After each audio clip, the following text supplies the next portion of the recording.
Amém, irmãos? A graça e a paz a todos mais uma vez. Que bom que nós estamos aqui reunidos para juntos cultuar ao Senhor, que é o Criador de todas as coisas e o único digno de nossa oração e de nosso louvor. Então abra sua Bíblia, Evangelho segundo escreveu Marcos, capítulo 14.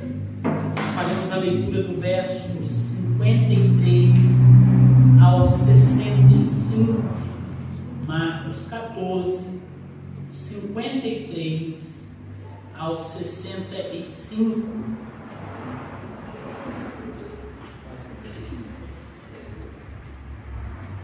Diz assim a palavra de Deus: Levaram Jesus ao sumo sacerdote, e então se reuniram todos os chefes dos sacerdotes, os líderes religiosos e os mestres da lei. Pedro seguiu de longe até o pátio do sumo sacerdote. Sentando-se ali com os guardas, esquentava-se junto ao fogo. Os chefes dos sacerdotes e todo o sinédrio estavam procurando depoimentos contra Jesus, para que pudessem condená-lo à morte, mas não encontravam nenhum. Muitos testemunharam falsamente contra ele, mas as declarações deles não eram coerentes. Então se levantaram alguns e declararam falsamente contra ele: Nós ouvimos dizer: destruirei este templo feito por mãos humanas, e em 3 dias construirei outro, não feitos por mãos de homens. Mas nem mesmo assim o depoimento deles era coerente. Depois o sumo sacerdote levantou-se diante deles e perguntou a Jesus: Você não vai responder à acusação que estes fazem sobre você? Mas Jesus permaneceu em silêncio e nada respondeu.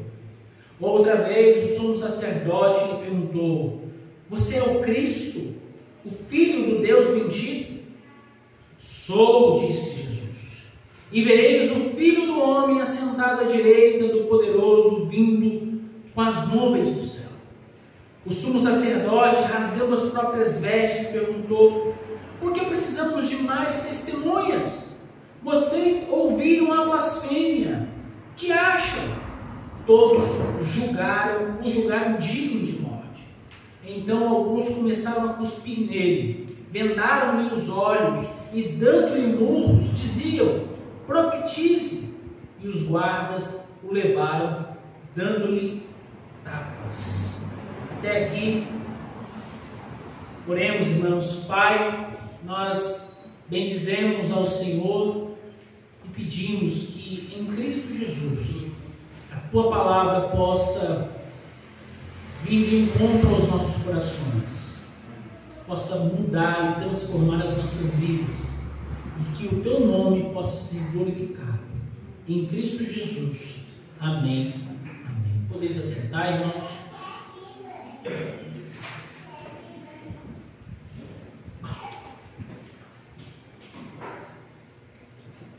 A verdade sempre prevalecerá.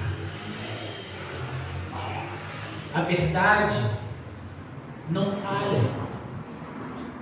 Ela sempre se manifestará. Um dia, todos os homens estarão diante de Deus e todas as suas obras serão reveladas. Nesse grandioso dia, não haverá espaço para a mentira e para o engano, pois a verdade prevalecerá.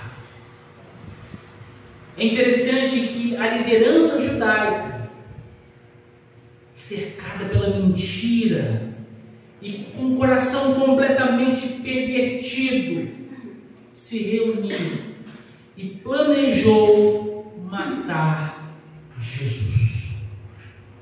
Eles não estavam do lado da verdade. Na verdade, eles não se importavam com a verdade. pois a inclinação do coração daqueles homens gritava mais alto do que a verdade. Em busca da satisfação de seus corações, estes homens preferiram a mentira à verdade. A passagem que acabamos de ler descreve a corrupção da liderança religiosa de Israel nos tempos de Jesus, mas também descreve que a verdade sempre prevalecerá e que muito em breve, irmãos, toda a humanidade estará diante do Senhor e prestará contas de todas as suas obras. Os guardas que foram até o jardim do Getsêmani para prender a Jesus, eles o levaram até a casa do sumo sacerdote, onde se reuniram os chefes dos sacerdotes, os líderes religiosos e os mestres da lei. O propósito daquela reunião era julgar Jesus. Embora eles já tivessem um veredito pré-determinado de que Jesus era digno de morte. O evangelista Marcos prepara o seu leitor para a próxima cena, onde Pedro negaria Jesus. O versículo 54 afirma que Pedro seguiu de longe até o pátio do sumo sacerdote, sentando-se ali com os guardas, esquentava-se junto ao fogo. O que de fato importa neste momento é saber que Pedro, que havia abandonado Jesus, decide segui-lo de longe, o que possibilitará que ele negue a Jesus, conforme o próprio Jesus havia predito no capítulo 14, no verso 30. Asseguro que ainda hoje, esta noite, antes de 2 vezes cante o galo 3 vezes, você me negará. Enquanto Pedro estava de longe, no pátio do sumo sacerdote, os chefes dos sacerdotes e todo o sinédrio, formado pelos principais líderes do povo judeu, e que deliberava sobre as questões locais na Judéia, mas que deveriam antes prestar contas ao governo romano, se reuniram com o intuito de reunir provas para incriminar Jesus. Mas tudo o que eles conseguiram reunir foi mentira e falsidade. Veja comigo os versos 55 ao 59. Os chefes dos sacerdotes e todo o sinédrio estavam procurando depoimentos contra Jesus, para que pudessem condená-lo à morte, mas não encontravam nenhum. Muitos testemunharam falsamente contra ele, mas as declarações deles não eram coerentes. Então se levantaram alguns e declararam falsamente contra ele: nós ouvimos dizer, destruirei este templo feito por mãos humanas, e em 3 dias construirei outro, não feito por mãos de homens. Mas nem mesmo assim o depoimento deles era coerente. Vale destacar, meus queridos irmãos, que o julgamento de Jesus, conduzido pela liderança religiosa de Israel, foi cercado de inúmeras irregularidades. Eu gostaria de citar algumas delas aqui nesta manhã. Em primeiro lugar, Não havia princípio de justiça no julgamento de Jesus. O julgamento de Jesus não tinha como propósito descobrir se de fato Jesus era culpado de algum crime passível de pena de morte. Antes, irmãos, o propósito era encontrar alguma acusação que pudesse justificar a execução da pena de morte. A liderança judaica já havia decidido o que fazer com Jesus, independentemente da verdade. Não importava a verdade. Eles já haviam decidido o que fariam com Jesus. Não havia senso de justiça. Eles não investigaram a verdade. Eles não foram em busca da verdade.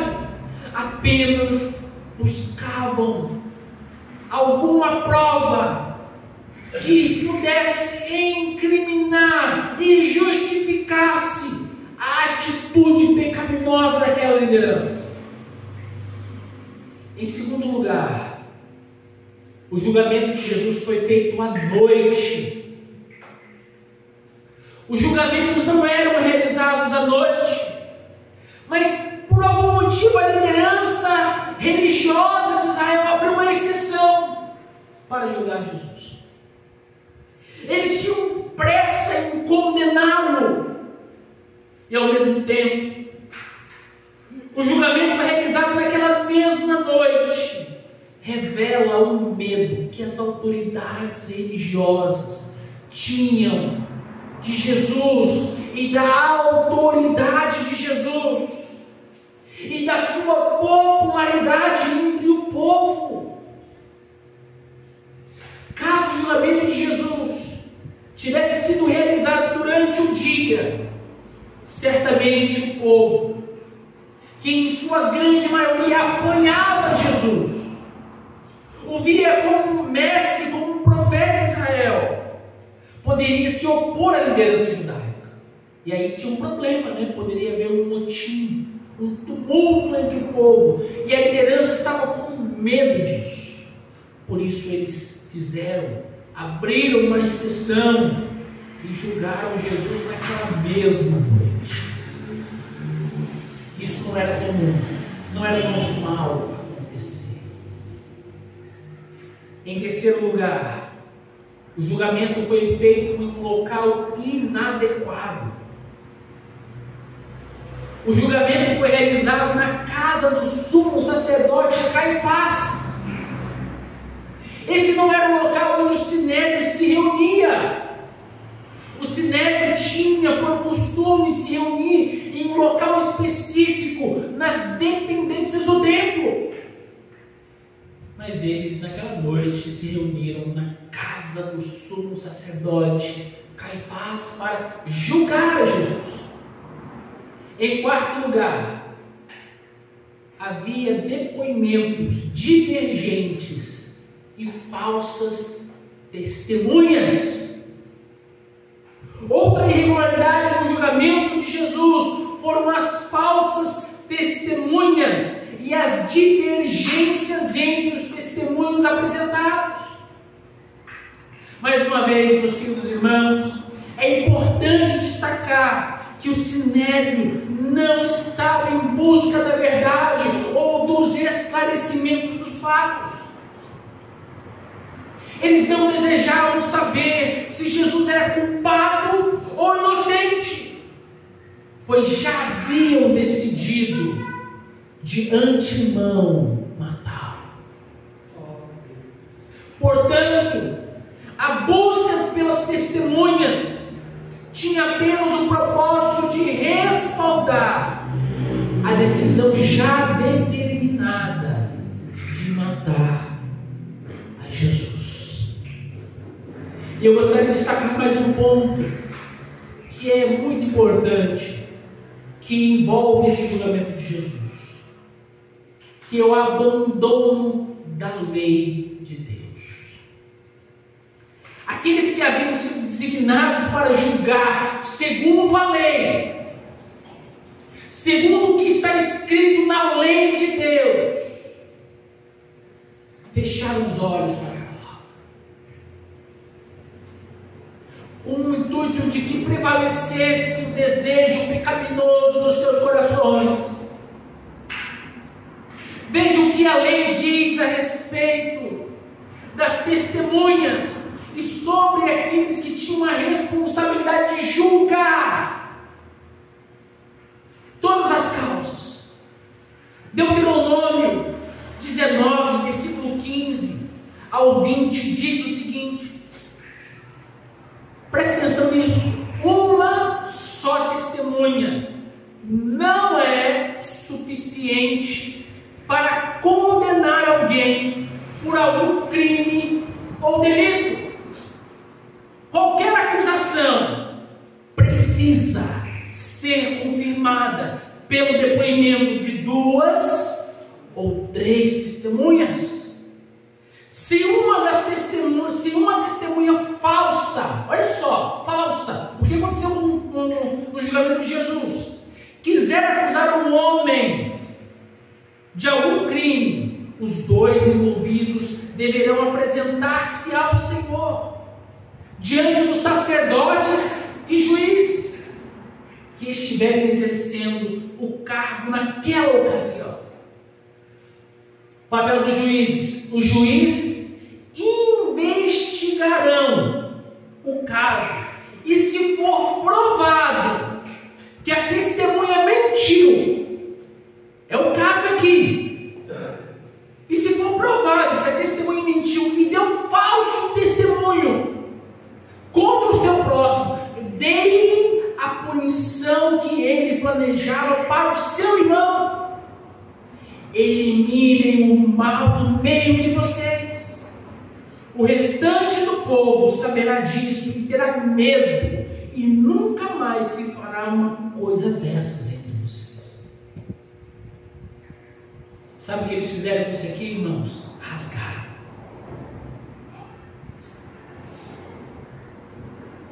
Eles não estavam nem aí para a palavra de Deus. Eles não estavam nem aí para a lei de Deus. Se houvesse falsa testemunha, se houvesse uma testemunha, se houvesse divergência entre as testemunhas, o réu deveria ter sido considerado livre, sem culpa. Mas não fizeram isso com Jesus. A liderança não julgou com imparcialidade, muito pelo contrário. Eles não estavam nem aí para a palavra de Deus. O coração deles estava corrompidos. Eles estavam distantes do Senhor, distantes da verdade. A verdade não tinha valor para eles. Portanto, meus queridos irmãos, o julgamento de Jesus realizado pela liderança judaica foi fundamentado na mentira, no falso testemunho. Na verdade, não foi um julgamento, mas foi uma intensa busca para justificar o desejo pecaminoso da liderança judaica em matar a Jesus. E não encontrando um depoimento coerente, um sequer, irmãos. Eles não encontraram um depoimento sequer coerente. Caifás, o sumo sacerdote, toma a frente do julgamento e passa a interrogar a Jesus. Quer dizer, a testemunha não deu certo, eu tenho que partir para a próxima tática. Vou tentar fazer com que Jesus se incrimine. Veja comigo os versos 60 e 61.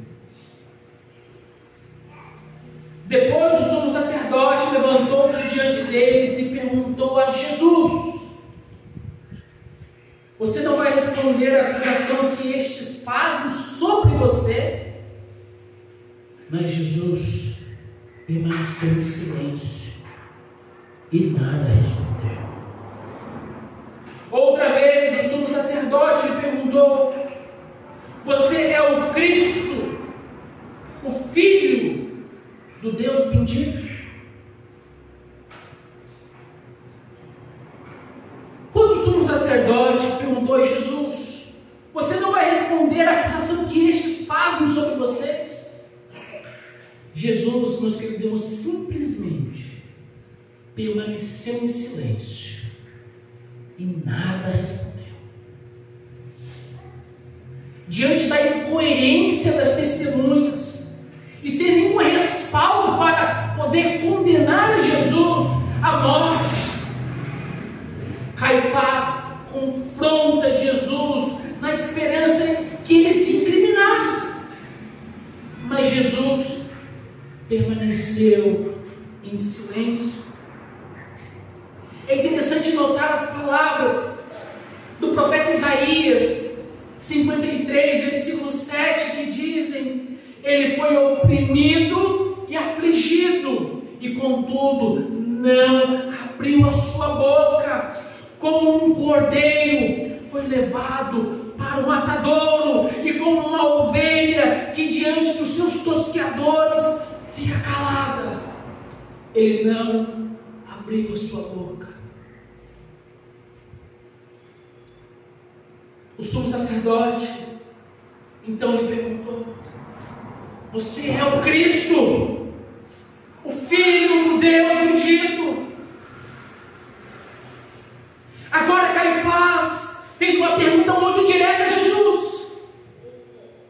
Não é uma pergunta sobre o que Jesus havia feito, não é sobre as obras de Jesus, não é sobre os ensinamentos de Jesus, não é sobre os milagres de Jesus,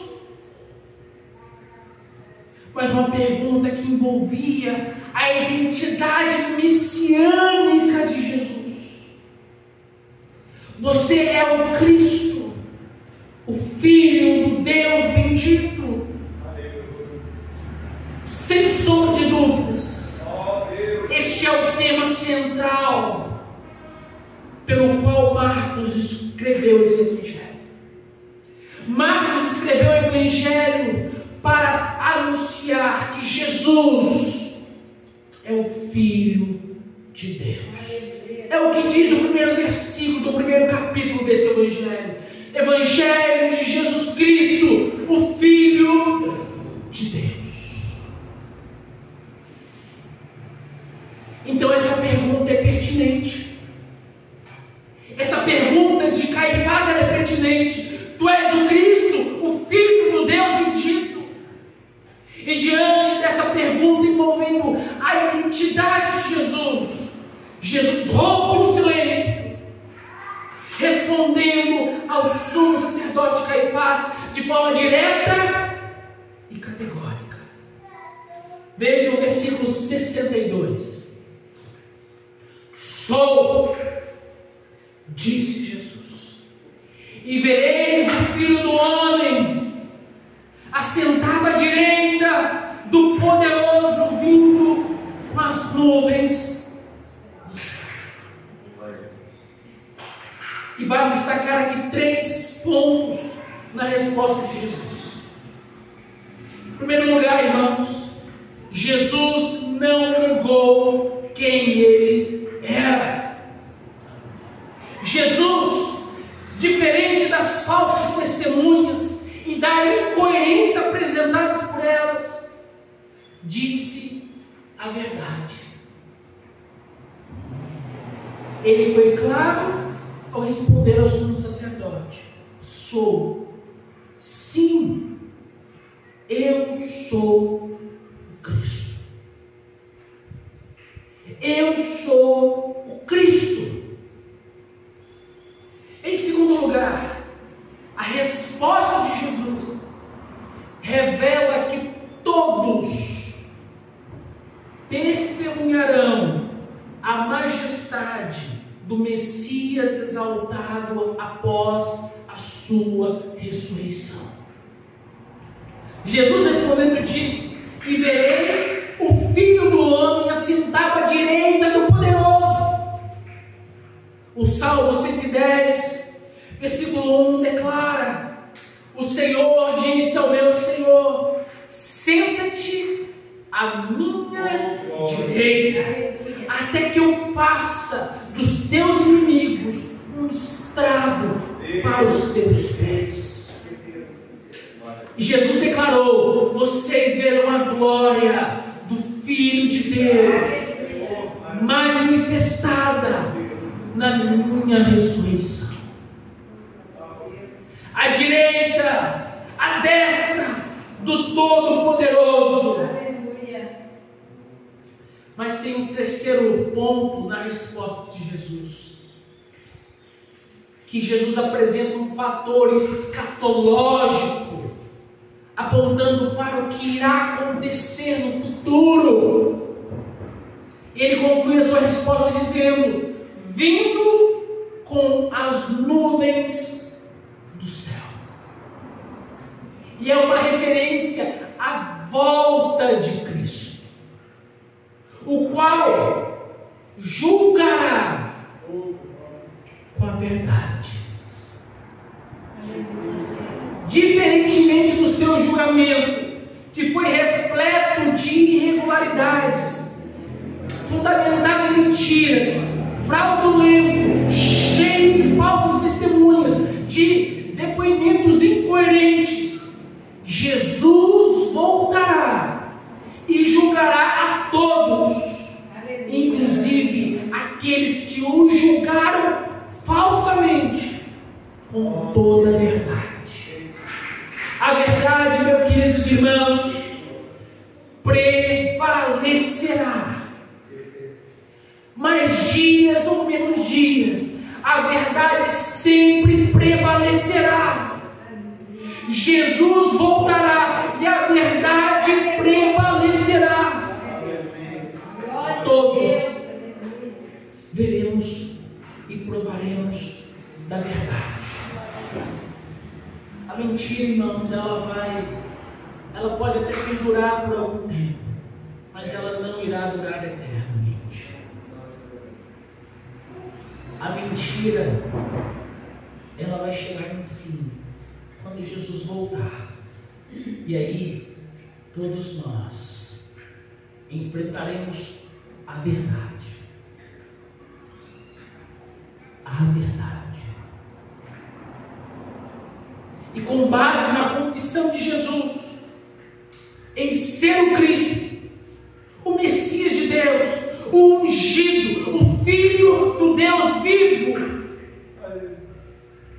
foi com base nessa confissão que Jesus foi crucificado como Rei dos Judeus. Essa declaração de Jesus, envolvendo a sua identidade messiânica, sua majestade e a sua volta, foi o suficiente para que ele fosse acusado de blasfêmia e considerado digno de morte. Veja os versículos 63 ao 65. O sumo sacerdote, rasgando as próprias vestes, perguntou: por que precisamos de mais testemunhas? Vocês ouviram a blasfêmia? Que acham? Todos o julgaram digno de morte. Meu Deus do céu, que crueldade! Então alguns começaram a cuspir nele, vendaram-lhe os olhos e, dando-lhes murros, diziam: profetize! E os guardas o levaram, dando-lhe tapas.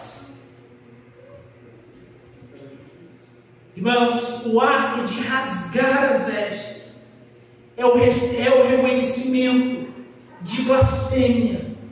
E aqui significa que o sumo sacerdote está declarando a culpa de Jesus, a culpabilidade de Jesus. Segundo a visão do sumo sacerdote, já não havia mais necessidade de testemunhas. Tem mais necessidade de testemunhas? Vocês ouviram? O que acham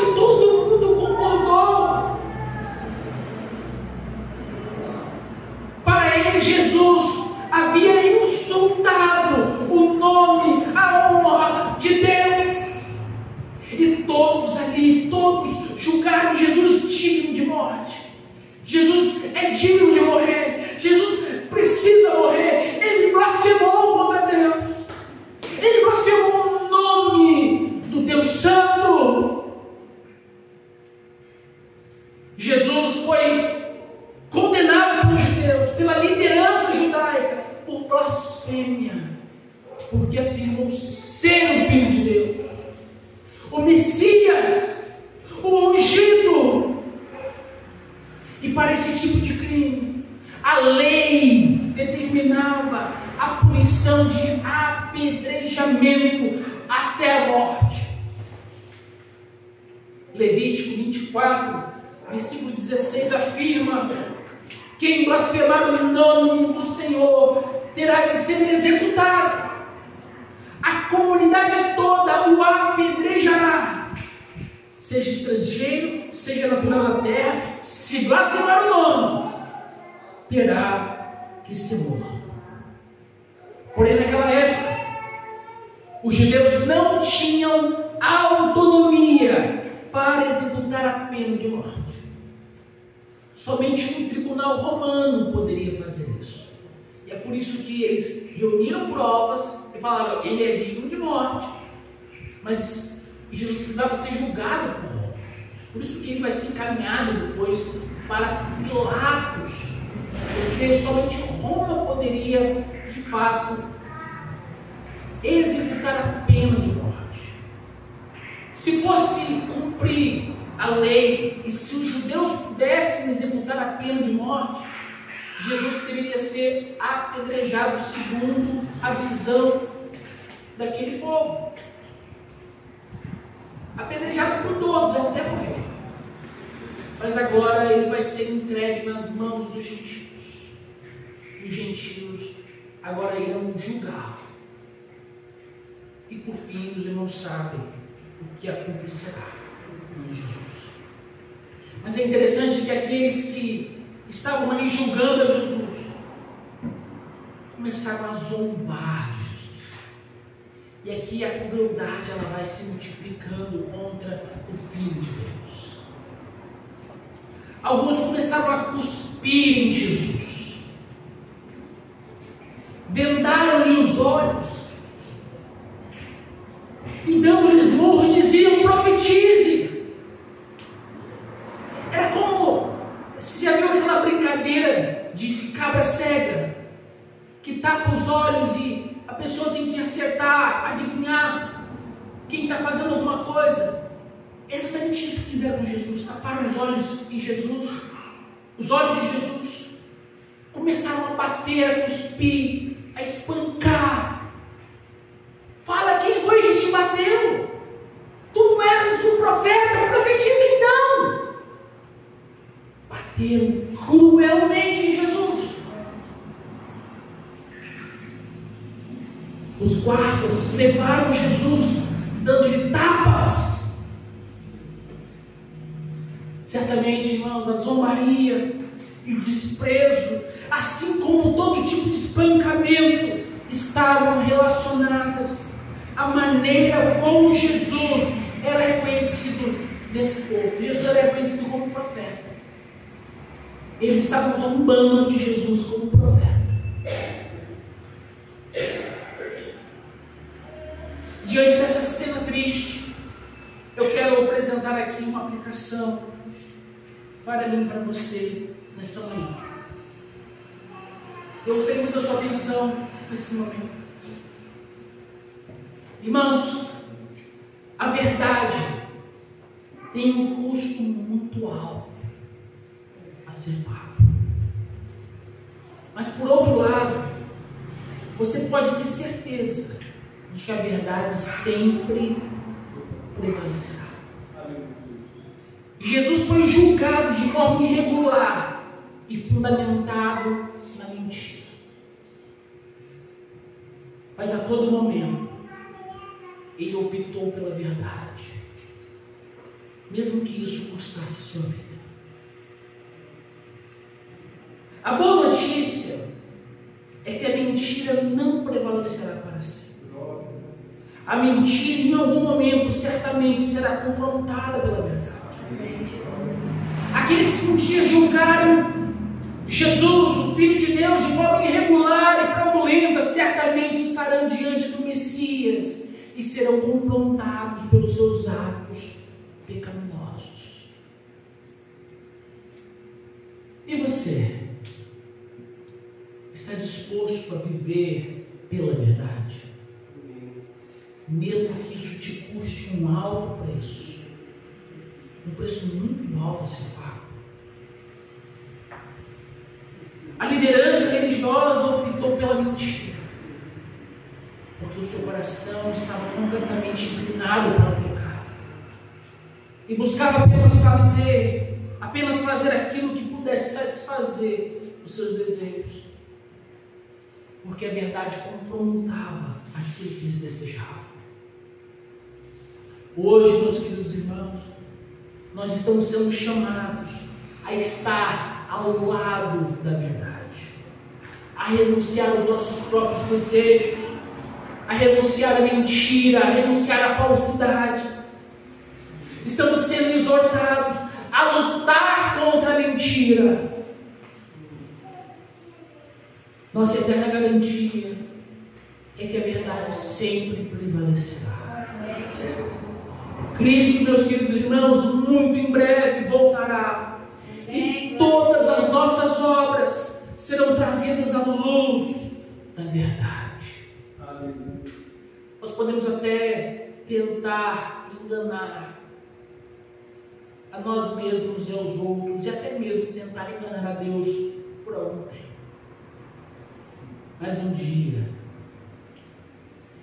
muito breve, a verdade irá nos confrontar.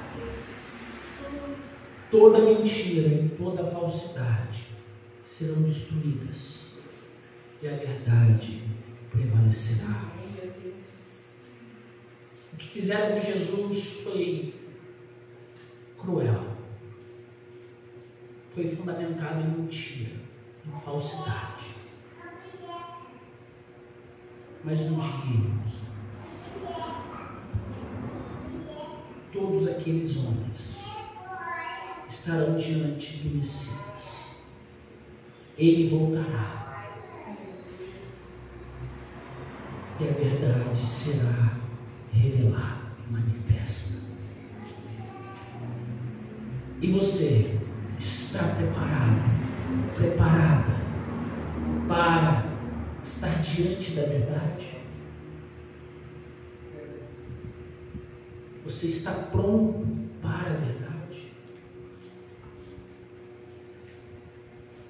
Que nós possamos nos arrepender, irmãos.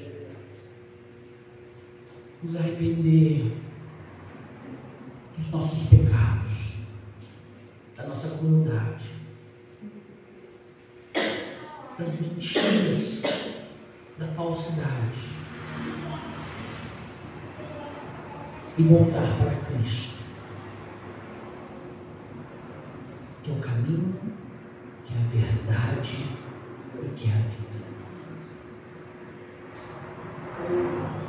É tempo de retornar ao Evangelho, que é a verdade, abandonar a mentira e voltar para Cristo. Você está pronto para isso? Eu espero que você esteja preparado para estar ao lado da verdade. Custe o que custar. Sabe por quê? Porque a verdade sempre permanecerá. Sempre. E essa é a nossa confiança e alegria